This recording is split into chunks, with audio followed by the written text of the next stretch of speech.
Goeiemôre en weer eens baie welkom hier saam met ons by ons oggendoordenkings.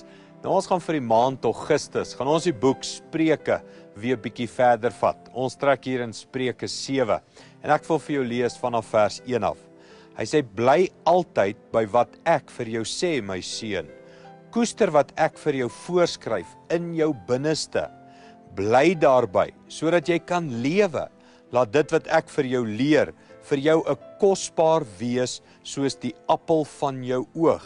Sit dit aan jou vingers soos 'n ring.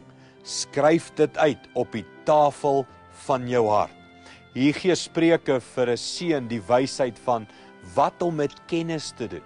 En baie belangrik, hy sê nie onthou dit nie. Hy sê nie iets van memoriseer dit en gaan skryf toets daaroor nie. Nee, hy sê iets van skryf dit op jou hart. Jy sien, ek en jy leef uit ons hart uit. Ons besluit uit ons hart uit. Alles gebeur uit ons hart uit. En daarom sê die Bybel, skryf die woord in jou hart, in jou binneste. Hoe doen 'n mens dit? Bidend. Wanneer jy bid vir iets, skryf jy dit in jou hart. Kom ons bid nou saam vir God se wysheid in ons harte. Hemelse Vader, ons wil U wysheid in ons binneste hê. Ons bid vir U wysheid in ons lewe. Ons bid dat ons uit ons hart uit U waarheid en liefde sal leef. Baie dankie daarvoor, Here, in Jesus naam. Amen. Goed gaan en ons sien mekaar weer môre. Totsiens.